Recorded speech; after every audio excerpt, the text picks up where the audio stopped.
Students, हम लोग पढ़ने जा रहे हैं chapter number 8, that is how do organism reproduce. मतलब जीवों में प्रजनन की प्रक्रिया किस प्रकार से होती है वो हम इस चैप्टर में पढ़ेंगे। ठीक है, तो अगर हम चैप्टर का नाम ही देखते हैं जो कि क्या है, हाउ डू ऑर्गेनिज्म रिप्रोड्यूस, जिसमें कि दो वर्ड्स हमको क्या दिख रहे हैं, एक है ऑर्गेनिज्म और एक है रिप्रोड्यूस। ऑर्गेनिज्म को अगर हिंदी में देखें तो क्या बोलते हैं हम, जीव, और रिप्रोड्यूस को क्या बोलेंगे, प्रजनन। ओके, तो ये ऑर्गेनिज्म मतलब क्या है, यू नो वेरी वेल कि ऑर्गेनिजम्स जो हैं वो किससे मिलके बने हुए हैं। ऑर्गेनिज्म जो हैं वो सबसे पहले किससे मिलके बने हुए हैं, कोशिका से। कोशिका को हम इंग्लिश में कहते हैं सेल। उसके बाद ये सेल मिलके क्या बना देते हैं, टिश्यू, जिसको हम हिंदी में क्या कहते हैं, ऊतक। ओके, उसके बाद ये टिश्यू से क्या बनता है, ऑर्गन, जिसको कहते हैं अंग। उसके बाद ये ऑर्गन जो है ये मिलके बनाते हैं हमारा ऑर्गन सिस्टम। ओके, फिर ये जो ऑर्गन सिस्टम है फाइनली उससे क्या बन जाता है, उससे बन जाता है एक ऑर्गेनिज्म। उससे क्या बनता है, ऑर्गेनिज्म। ओके, तो देखिए सबसे पहले सेल है। सेल को हिंदी में क्या कहते हैं, कोशिका कहते हैं। कोशिका जो है वो हम लोगों के शरीर को, जिस तरह से ईंट से एक मकान बनाया जाता है, एक बिल्डिंग बनती है, उसी तरह से सेल से हमारा पूरा शरीर बना है। ठीक है ना। अब ये जब सेल्स जो हैं ये बहुत सारे सेल ग्रुप में आ जाते हैं तो वो ग्रुप ऑफ सेल्स को हम क्या कहते हैं, टिश्यू कहते हैं, जिसे हम हिंदी में कहते हैं ऊतक। ठीक है, अब ये जो टिश्यू है ये क्या बनाते हैं, ये बनाते हैं ऑर्गन। फिर ऑर्गन से बनता है ऑर्गन सिस्टम। ऑर्गन सिस्टम मतलब क्या होता है, जैसे हमारे तंत्रिका तंत्र है, नर्वस सिस्टम, डाइजेस्टिव सिस्टम, पाचन तंत्र जिसे कहते हैं, इस तरह से बहुत सारे तंत्रों से हमारा शरीर बना हुआ है। ठीक है, और उसके बाद क्या बन जाता है, फाइनली एक ऑर्गेनिज्म मतलब एक जीव बनता है। ठीक है, तो ये क्या था, ये तो जीव के बारे में था कि जीव जो है वो कैसे बना, ऑर्गेनिज्म जो है वो कैसे बना। अब देखते हैं कि ये जो रिप्रोडक्शन है, अब दूसरा वर्ड जो है वो क्या है, रिप्रोड्यूस, मीन्स रिप्रोडक्शन, जिसको हिंदी में क्या कहते हैं, प्रजनन। तो प्रजनन मतलब क्या होता है, जब कोई जीव अपनी ही तरह का एक और तरह जीव को प्रोड्यूस करता है, उसको देता है, तो उसको हम क्या कहते हैं, प्रजनन कहते हैं, रिप्रोडक्शन कहते हैं। ठीक है, अब इसी चीज़ को हम बहुत ही अच्छे तरीके से इस चैप्टर में पढ़ेंगे। तो इस चैप्टर में जो भी हम लोग कंटेंट को कवर करेंगे, जो भी टॉपिक्स हमको इस चैप्टर में पढ़ना है वो टॉपिक्स पहले देख लेते हैं। तो सबसे पहले कौन सा टॉपिक पढ़ना है, रिप्रोडक्शन, जिसका मतलब होता है प्रजनन। इम्पॉर्टेंस ऑफ रिप्रोडक्शन मतलब प्रजनन का महत्व क्या है। फिर होता है टाइप्स ऑफ रिप्रोडक्शन, रिप्रोडक्शन के प्रकार क्या हैं। ठीक है, फिर एसेक्सुअल रिप्रोडक्शन एंड टाइप्स, मतलब कि अलैंगिक प्रजनन और लैंगिक प्रजनन, ये दो प्रकार के प्रजनन हैं। ठीक है ना, उसी को हम एसेक्सुअल और सेक्सुअल रिप्रोडक्शन कहते हैं। तो एसेक्सुअल रिप्रोडक्शन और उसके प्रकार पढ़ना है, और उसके बाद हम पढ़ेंगे लैंगिक प्रजनन। तो लैंगिक प्रजनन के तो कोई प्रकार होते नहीं हैं, ठीक है, तो उसका प्रकार नहीं देखेंगे। तो इस तरह से इन चैप्टर में हमको ये सब जो कंटेंट्स आपको दिख रहे हैं इसको हम क्या करेंगे, कवर करेंगे। तो पहला हमारा टॉपिक क्या है, रिप्रोडक्शन, जिसका मतलब है प्रजनन। तो प्रजनन क्या है, प्रजनन एक ऐसी प्रक्रिया है जो कि हर लिविंग बींग्स में होती है। हर लिविंग बींग्स मतलब कि ऐसे जीव जो सजीव हैं, जीव यानी क्या, सजीव। ठीक है ना, तो जितने भी लिविंग बींग्स हैं उनमें क्या होता है, ये रिप्रोडक्शन की प्रोसेस होती है। और ये जो रिप्रोडक्शन की प्रोसेस है इसमें क्या होता है, जो लिविंग बींग्स है, जो जीव है, वो अपने ही तरह के जीव को क्या करता है, प्रोड्यूस करता है। ठीक है, उसकी उत्पत्ति करता है, तो उसको हम क्या कहते हैं, रिप्रोडक्शन कहते हैं, उसी को हम क्या कहते हैं, प्रजनन कहते हैं। ठीक है, अब नेक्स्ट टॉपिक हमारा क्या है, इम्पॉर्टेंस ऑफ रिप्रोडक्शन, मतलब ये जो रिप्रोडक्शन, ये जो प्रजनन है, इसका महत्व क्या है। तो प्रजनन का महत्व क्या है, इसका बहुत ज़्यादा महत्व है। अगर आप देखें तो प्रजनन की प्रक्रिया हुई है तभी तो आप भी इस दुनिया में हैं। अगर प्रजनन की प्रक्रिया नहीं हुई रहती, रिप्रोडक्शन का प्रोसेस नहीं हुआ रहता, तो क्या हम यहाँ पर सर्वाइव कर पाते, नहीं कर पाते। ठीक है ना, क्योंकि हमारी तो उत्पत्ति ही नहीं हुई रहती। ठीक है, तो सबसे पहले तो प्रजनन जो है, रिप्रोडक्शन जो है वो क्या करता है, जनरेशन को बढ़ाने का काम करता है। ठीक है ना, पीढ़ी दर पीढ़ी को क्या करता है, बढ़ाता है। और ये पीढ़ी दर पीढ़ी हर स्पीशीज़ में जितनी भी प्रजातियां हमारे दुनिया में हैं, हमारे वर्ल्ड में हैं, उन सबको क्या कर रहा है, बढ़ा रहा है। मतलब स्पीशीज़ मतलब आप समझ रहे हैं, जैसे कुत्ते की स्पीशीज़ है, कैट की स्पीशीज़ है, ह्यूमंस की स्पीशीज़ है। ठीक है, तो इस तरह से हर स्पीशीज़ को क्या कर रहा है, मेनटेन कर रहा है। ओके, उसके बाद क्या कर रहा है, मतलब ये एक तरह से एक लाइनेज को मेंटेन करने का काम कर रहा है, ठीक है। उसके अलावा रिप्रोडक्शन जो है ये इकोसिस्टम, जो हम लोगों का इकोसिस्टम है, जिसको हिंदी में हम कहते हैं पारिस्थितिक तंत्र, उसके लिए भी बहुत ज़्यादा ज़रूरी है। क्योंकि अगर हम अभी रह रहे हैं, मतलब जो हम ह्यूमन बींग्स हैं, हम अभी रह पा रहे हैं, तो हम किस कारण से रह पा रहे हैं? क्योंकि तो इस पारिस्थितिक तंत्र में रहने के लिए भी हर जीवों की ज़रूरत है।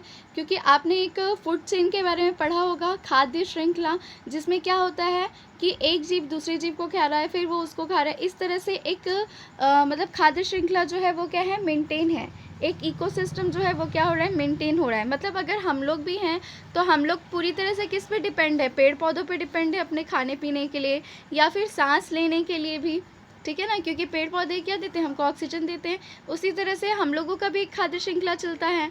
जैसे कि अगर एग्जांपल लें एक नॉर्मल से खाद्य श्रृंखला की, फूड चेन का, तो जैसे कि घास है, तो घास को कौन खा रहा है? रैबिट खा रहा है। रैबिट को कौन खाएगा? कोई भी फॉक्स आके खा लेगा, ठीक है। और वो जो फॉक्स है उसको टाइगर खा लेगा। इस तरह से ये क्या चला? एक खाद्य श्रृंखला चला, ठीक है ना। तो ये मतलब यहाँ मैं आपको खाद्य श्रृंखला के बारे में नहीं बता रही हूँ, यहाँ मैं आपको क्या बता रही हूँ कि ये जो पारिस्थितिक तंत्र है उसमें ही खाद्य श्रृंखला आती है।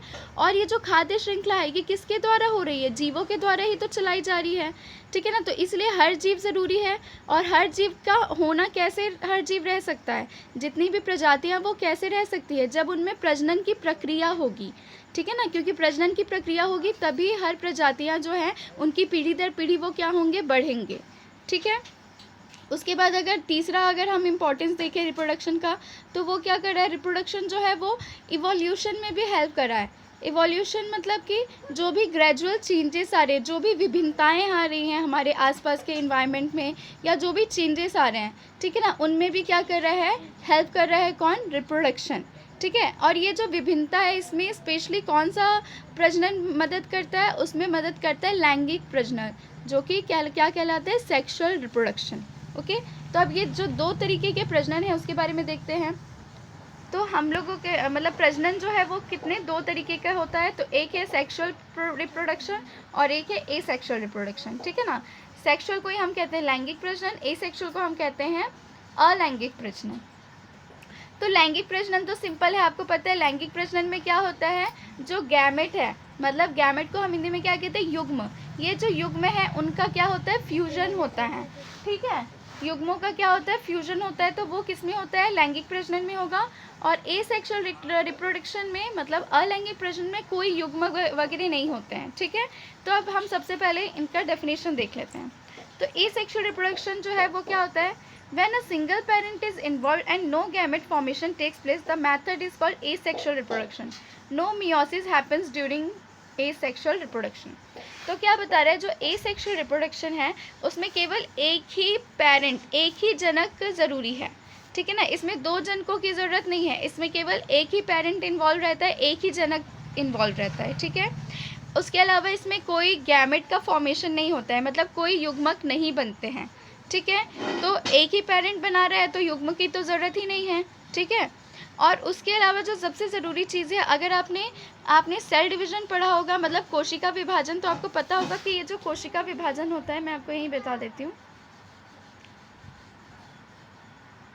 सेल डिवीज़न को हम क्या कहते हैं? कोशिका विभाजन कहते हैं। तो ये जो कोशिका विभाजन होता है ये दो तरीके का होता है। एक होता है हमारा माइटोसिस, और एक होता है हमारा मियोसिस, ठीक है। तो माइटोसिस कोशिका विभाजन जो है, माइटोसिस सेल डिवीजन जो है, वो हमारे शरीर की जितनी भी कोशिकाएं हैं उनमें जो विभाजन होता रहता है उसको हम कहते हैं माइटोसिस सेल डिवीजन, ठीक है। और मियोसिस सेल डिवीजन जो होता है वो केवल हमारा जो प्रजनन तंत्र है, मतलब हम लोगों का जो रिप्रोडक्टिव सिस्टम है उसमें जो सेल डिवीजन हो रहा है, युग्मक जो बन रहे हैं, तो उसमें जो सेल डिवीजन हो रहा है उसको हम कहते हैं मियोसिस सेल डिवीजन, ठीक है। तो जब भी रिप्रोडक्शन की बात आती है तो आपको याद रखना है कि कौन सा सेल डिवीजन होगा? मियोसिस सेल डिवीजन होगा, ठीक है। तो देखो एसेक्सुअल रिप्रोडक्शन में तो कोई युग्म बन ही नहीं रहे हैं, तो अगर युग्म बन नहीं रहे हैं तो क्या मियोसिस सेल डिवीजन होगा? क्या नहीं होगा? क्योंकि मैंने आपको बताया कि मियोसिस सेल डिवीजन कब होगा? जब युग्मक बनेंगे, जब गैमेट बनेंगे, ठीक है। तो अगर गैमेट नहीं बन रहा है तो मियोसिस सेल डिवीजन नहीं होगा, ठीक है। फिर आता है सेक्सुअल रिप्रोडक्शन, जिसको हम हिंदी में क्या कहते हैं? लैंगिक प्रजनन। लैंगिक प्रजनन में 2 जनक ज़रूरी होते हैं, मतलब 2 पेरेंट्स इन्वॉल्व होते हैं, और 2 पेरेंट्स इन्वॉल्व हैं तो क्या होगा, गैमेट का फॉर्मेशन भी होगा। ये जो गैमेट है, ये जो युग्मक है, कौन सा, एक होगा मेल गैमेट, एक फीमेल गैमेट। मेल गैमेट होता है स्पर्म, फीमेल गैमेट होता है ओवा, या फिर उसी को हम एग भी कहते हैं, ठीक है ना। अगर हिंदी में देखें तो क्या कहेंगे, मेल गैमेट को हम क्या कहते हैं, नर युग्मक, और फीमेल गैमेट को कहते हैं मादा युग्मक। तो नर युग्मक तो क्या होता है, स्पर्म होता है, और मादा युग्मक क्या होता है, अंडाणु होता है, ठीक है। तो जब इन दोनों का फॉर्मेशन होता है, ये जब बनते हैं, ठीक है, तो ये कौन से रिप्रोडक्शन में बनते हैं, सेक्सुअल रिप्रोडक्शन में बनते हैं। और इसमें अब युग्मक बन रहे हैं, मतलब इसमें कौन सा कोशिका विभाजन हो रहा होगा, इसमें हो रहा होगा मियोसिस कोशिका विभाजन, ठीक है, मियोसिस सेल डिवीजन, ओके। इसीलिए ये जो सेक्सुअल रिप्रोडक्शन होता है, इसमें क्या देखने को मिलता है हमको, विभिन्नताएं। मतलब जब सेक्सुअल रिप्रोडक्शन हो रहा है तो ही क्या हो रही है, विभिन्नताएं दिखाई दे रही हैं। जैसे कि आप हम लोगों का भी हम एग्जाम्पल लेते हैं, ह्यूमन बींग्स का भी हम एग्जाम्पल लेते हैं, तो हम अपने पेरेंट्स से बने हैं, ठीक है ना। पेरेंट्स का युग्मक जब मिला है तभी तो हम बने हैं, ठीक है ना। तो हम क्या पूरी तरह से अपने पेरेंट्स की तरह दिखाई देते हैं क्या, नहीं। बहुत हद तक हम दिखते भी हैं और बहुत हद तक हम नहीं भी दिखते हैं, हमें कुछ ना कुछ चेंजेस भी दिखाई देते हैं। मतलब ऐसा भी होता है कि हम में कुछ ऐसे कार्य करने की क्षमता होती है जो हमारे पेरेंट्स में ना हो, ठीक है ना। तो इस तरह से कुछ विभिन्नताएं आई, और यही विभिन्नताएं धीरे धीरे क्या करवाती है, इवोल्यूशन करवाती हैं, ठीक है। यही वेरिएशन जो है क्या करवाते हैं, इवोल्यूशन करवाते हैं।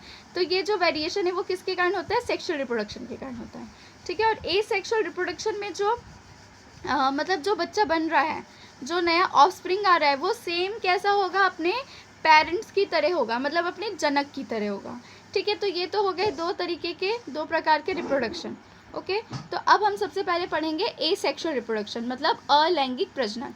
तो अब ये जो अलैंगिक प्रजनन है उसके भी बहुत से प्रकार हैं। तो सबसे पहले होता है फ्यूजन, ठीक है। फ्यूजन जो होता है वो 2 तरीके का होता है, एक होता है हमारा बाइनरी फ्यूजन और एक होता है मल्टीपल फ्यूजन, ठीक है। एक होता है वेजिटेटिव प्रोपागेशन। ये जो वेजिटेटिव प्रोपागेशन है ये किस में होता है, पेड़ पौधों में, प्लांट्स में जो एसेक्सुअल रिप्रोडक्शन की प्रोसेस होती है उसी को हम क्या कहते हैं, वेजिटेटिव प्रोपागेशन कहते हैं, ठीक है। बर्डिंग तीसरा है, ठीक है। फिर होता है रीजनरेशन, फ्रेगमेंटेशन, स्पोर फॉर्मेशन। तो ये सारी चीज़ें क्या हैं, एसेक्सुअल रिप्रोडक्शन, अलैंगिक प्रजनन के क्या हैं, प्रकार हैं। तो अब एक एक करके हम हर एक प्रकार के अलैंगिक प्रजनन के बारे में स्टडी करेंगे। तो सबसे पहले आ जाता है फ्यूजन। फ्यूजन जो होता है वो 2 तरीके का होता है, बताया था मैंने, एक होता है बाइनरी फ्यूजन और एक होता है मल्टीपल फ्यूजन। तो बाइनरी फ्यूजन नाम से ही समझ में आ रहा है, जब भी वर्ड आ जाता है बाई, BI बाई, तो उसका मतलब क्या होता है, 2, ठीक है। तो बाइनरी फ्यूजन में क्या होता है, जैसे कि यहाँ पे आप एक स्ट्रक्चर देख रहे हैं, एक डायग्राम देख रहे हैं, जिसमें हमको किसका डायग्राम दिख रहा है, अमीबा का डायग्राम दिख रहा है। अमीबा से तो आप सभी फैमिलियर हैं, ठीक है ना। अमीबा जो है एक कोशिकीय जीव है, यूनिसेलुलर ऑर्गेनिज्म है, ठीक है। तो ये जो अमीबा है इसमें आप देखिए कैसे कैसे चेंजेस हो रहे हैं। सबसे पहले ये जो पहला डायग्राम है उसमें क्या दिखा रहा है, पेरेंट सेल लिखा है, ठीक है।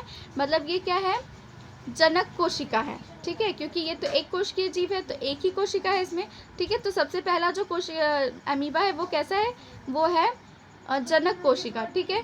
अब ये जो जनक कोशिका है उसमें देख रहे हैं आप, सबसे पहले एक ही न्यूक्लियस था, मतलब एक ही केंद्रिका थी, ठीक है।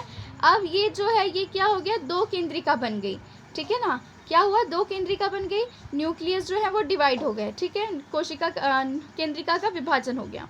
अब 2 केंद्रिका बन गया, अब क्या होगा, धीरे धीरे उसका जो साइटोप्लाज्म है, ठीक है ना, इसका जो साइटोप्लाज्म है वो भी क्या होगा, विभाजित होगा, वो भी डिवाइड होगा, और फिर क्या हो जाएगा, 2 ठोक डॉटर कोशिका बन जाएगी, मतलब 2 ठोक डॉटर सेल्स, 2 ठोक डॉटर अमीबा बन जाएंगी, ठीक है। तो इस तरह से क्या होता है फ्यूजन की प्रोसेस, स्पेशली कौन सा फ्यूजन, बाइनरी फ्यूजन। तो बाइनरी फ्यूजन बहुत ही सिंपल है। सबसे पहले बाइनरी फ्यूजन जो होता है स्पेशली किस में होता है, जो एक कोश के जीव है उनमें होता है, ठीक है ना, ज़्यादातर। उसके बाद इसमें क्या होता है, जब कंडीशन, जब जो हम लोगों का आसपास का वातावरण है, मतलब जिनमें ये कोशिका विभाजन होता है, जिनमें ये फ्यूजन हो रहा है, बाइनरी फ्यूजन की प्रोसेस, उनका आसपास का जब वातावरण, उनके आसपास का इन्वायरमेंट जब फेवरेबल है, जब अच्छा है, उनके लायक है, तब वो क्या करते हैं, वो बाइनरी फ्यूजन की प्रोसेस को शो करते हैं, ठीक है। तो उसमें क्या होगा, एक पेरेंट सेल से 2 डॉटर सेल बनेंगे, मतलब एक जनक कोशिका से 2 पुत्री कोशिका बनेंगी, ठीक है। तो ये क्या कहलाता है, बाइनरी फ्यूजन कहलाता है। और इसके एग्जाम्पल में आ जाता है हमारा, स्पेशली हम किसको पढ़ते हैं, अमीबा को पढ़ते हैं, ठीक है। उसके अलावा भी और भी जीव हैं, पैरामीशियम है, यूग्लिना है, उनमें भी ऐसा हो सकता है, ठीक है। तो देखो यहाँ पे बाइनरी फिजन इन प्रोटोजोआ दिखा रहा है, एक प्रोटोजोन है उसका बाइनरी फिजन को दिखा रहा है कि कैसे उसमें बाइनरी फिजन हो रहा है, ठीक है। नेक्स्ट है मल्टीपल फिजन, ठीक है। फिजन हमने देखा दो प्रकार के होते हैं, एक होता है बाइनरी, दूसरा मल्टीपल। तो अब मल्टीपल फिजन देख लेते हैं कि मल्टीपल फिजन में भी क्या होता है।